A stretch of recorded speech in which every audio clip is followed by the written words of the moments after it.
मियां साहब, outrightly Israel ने इसको मानने से इनकार कर दिया और कल जो उसने हमला आखिरी किया था वो आखिरी कोशिश थी एक जिसको आप स्पाइलर कहते हैं, कभी इंडिया को और कभी उनको दुरुस्त फरमाते हैं आप, तो स्पाइल करने की कोशिश की, मगर बड़ी ही दानिशमंदी का मुजाहरा किया ईरान ने और उसने कहा कि इनको एलियनेट करें, यानी अमेरिका को परे हटाएं और इसको इनके दरमियान एक वेज जिसे आप कहते हैं वो। तो अब आप मुझे ये बताएं, आप क्या समझते हैं कि जो स्पाइलर जो इजराइल है वो क्या इस मुआहदे को होने देगा?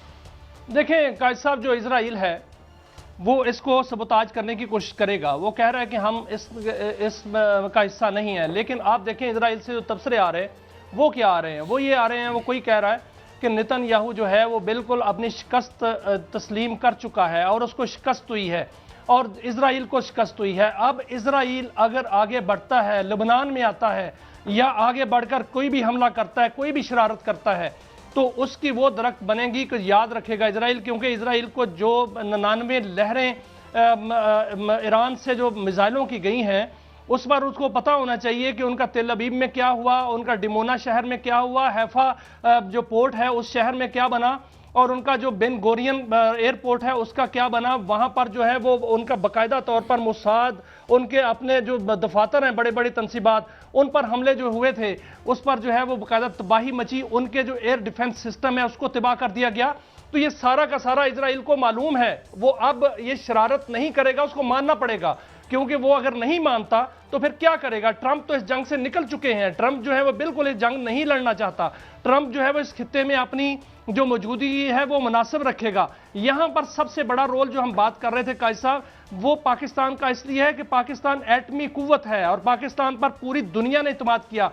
पाकिस्तान पर चीन ने, रूस ने और अरब दुनिया ने, ईरान ने, अमेरिका ने, सब ने जो है वो इत्मीनान किया। स्पाइलर्स ने उसमें बड़ी शरारत करने की कोशिश की। यहां पर यह मुआहदा जो है वो तहरीर हुआ है, बाकायदा तौर पर फील्ड मार्शल सैयद आसम मुनीर रातों को जाग जाग कर इस मुआहदे के ड्राफ्ट में शामिल रहे हैं। एक स्टोरी में वहां पर विजिट भी किए हैं कायद साहब। ये देखें उन्होंने, उनका विजिट जो ईरान का था वो कब था सर, मेरी बात सुनिए, बैटल फील्ड में वो गए हैं विजिट करने के लिए और वहां उस वक्त जब जंग लगी हुई थी उस वक्त उन्होंने वहां पर विजिट किया, ईरानी क्यादत को कायल किया, फिर उन्होंने ट्रंप को कायल किया, फिर अमेरिकी क्यादत से वो बातचीत करते रहे, रशिया से बातचीत हुई, चीन से बातचीत हुई, अरबों से बातचीत हुई, फिर जाकर जो है ये थोड़ा सा मुआहदे पर पहुंचे हैं। और पाकिस्तान का इतना कुलीदी रोल है कि ये मुआहदा जो है वो ट्रंप जो है वो खुद पाकिस्तान, मैं तो ये कहता हूं कि रिमोट कंट्रोल इस वक्त पाकिस्तान के हाथ में है। मियां साहब, मैं अर्ज कर दूं, मैं थोड़ी सी पॉलिटिकल इकॉनमी पे और मैं मैशत की तरफ से आता हूं जी। अब जरा मैं बताऊं उसके वो फैक्टर्स क्या थे और जो इस वक्त उनका फेडरल रिजर्व का चेयरमैन है, खबरें भी हैं और मेरा भी ये अंदाजा है कि केविन वॉर्श जो है ये बड़ा पावरफुल आदमी होता है, फेडरल रिजर्व का कॉन्स्टिट्यूशनल पोस्ट होती है और बाद मामलात में ये सदर से भी ज़्यादा पावरफुल होता है। पूरी दुनिया के स्टॉक एक्सचेंजेस इंटरेस्ट रेट ये तय करता है। केविन वॉर्श है, हैंड पिक्ड इसके ही है, मगर उधर से भी प्रेशर था। मैं बताता हूँ क्या प्रेशर था। इस वक्त अमेरिका बहादुर को डेली अपनी रियासत चलाने के लिए 8.19 बिलियन डॉलर रोजाना कर्जा लेना पड़ता है। उसके साल का जो 2 ट्रिलियन डॉलर का वो कर्जा लेता है, 1 ट्रिलियन डॉलर का वो अपने डेट सर्विस करता है और 1 ट्रिलियन डॉलर से कार्य रियासत चलाता है। उसने जो बॉन्ड फ्लोट कर रखे हैं उन पर जो यील्ड है, ये इंटरेस्ट रेट है, वो 4.25% तक वो अफोर्ड कर सकता है। ये 5% पे जा रहा था।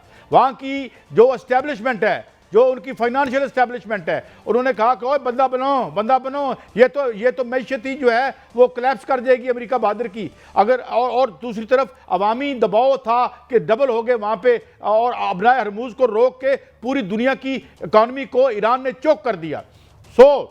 ये डील जरूरत थी उसकी ट्रंप की और वो सारा जो ह्यूब्रिस थी ये इनफैक्ट। और दूसरी और आखिरी में इसमें फिगर दे दूं, 35 या 33-4 बिलियन डॉलर की इकॉनमी पे 42 ट्रिलियन का कर्जा है हजूर। एक तरफ अगर एलन मस्क दुनिया का पहला ट्रिलियनेयर बन रहा है तो दुनिया का सबसे बड़ा मकरूज मुल्क रियासत मुत्तहिदा अमेरिका है।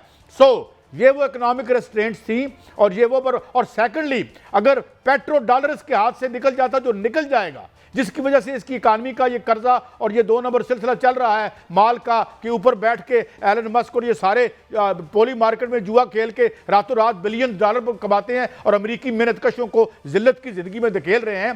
तो इनका ये खेल खत्म हो जाना था। That's why they have to come to the table and sign this deal. अब हम आगे की बात करते हैं। काजी साहब देखें, आपने माशी पहलू जो है वो सामने रखा है, इसमें कोई शक नहीं। काजी साहब इसमें कोई शक नहीं, मईशत जो है वो अमेरिका की चोक हो चुकी थी। वहां पर जो है वो अभी महंगाई का ये हाल है कि वहां लोग जो है वो मुजाहरे कर रहे हैं। लेकिन काजी साहब देखें, मेरी बात सुने, यहां पर जो है वो जब ये ईरान पर जो हमला हुआ है अमेरिका और इजराइल की जानिब से 28 फरवरी को, तो उस वक्त मकसद क्या थे ईरान अमेरिका के? वो पहले दिन ये मकसद लेके आए थे और ट्रंप ने बाकायदा ऐलान किया था कि ईरान में रजीम चेंज करनी है, ईरानी यूरेनियम और न्यूक्लियर तनसीबात जो है उनको ख़त्म करना है और ईरान का मिसाइल प्रोग्राम ख़त्म करना है। उनका ये बहुत बड़ा एक मकसद था और साथ ये था कि ईरान पर कब्जा करना है। क्या ये चारों मकसद पूरे हुए? बिल्कुल नहीं हुए। 40 दिन की जंग लगी काजी साहब। उस 40 रोज़ा जंग में ईरान ने उनके तमाम जितने भी 18 अड्डे थे उन पर हमले किए। वहां पर जितने उनके आयरन डोम थे, वहां पर पैट्रियाट था, वहां पर एंटीसेप्टर मिसाइल सिस्टम था, उनको जो है बाकायदा तौर पर तबाह किया। उनके F-35 जो है 15 जो है वो गिराए गए, F-18 गिराए गए, F-38 गिराया गया, उनका अपाची हेलीकॉप्टर गिराया गया, उनके एयर फ्यूलिंग जो जहाज थे वो गिराए गए, उनके HQ-9 जो ड्रोन्स थे महंगे तरीन वो गिराए गए। काजी साहब $2 अरब का रोजाना का नुकसान अमेरिका का हुआ है और यह कहा जा रहा है कि बिल वास्ता और बिला वास्ता उनका $100 अरब से $150 अरब का नुकसान हो चुका है। और इसके अलावा वहां पर जितने उनके 5th फ्लीट पर जब हमला हुआ था पहले, तो वहां पर उनके फौजी जो हैं वो हलाक हुए, वहां पर उनके फौजी जो है वो बाकायदा तौर पर जख्मी हुए। बाकी अरब ममालिक पर जो हमले हुए $142 अरब का उनको बराह रास्त नुकसान हुआ। दुनिया की पूरी जो है वो गैस और तेल रुक गया। 11 करोड़ बैरल तेल जो है रोजाना की बुनियाद पर वो रुका और साथ इस वक्त दुनिया के पास कोई ज़खायर बाकी नहीं थे, चंद दिन के ज़खायर रह गए थे। ये है असल में, ये मुआहदा ना होता तो दुनिया के पास तेल खत्म हो चुका होता।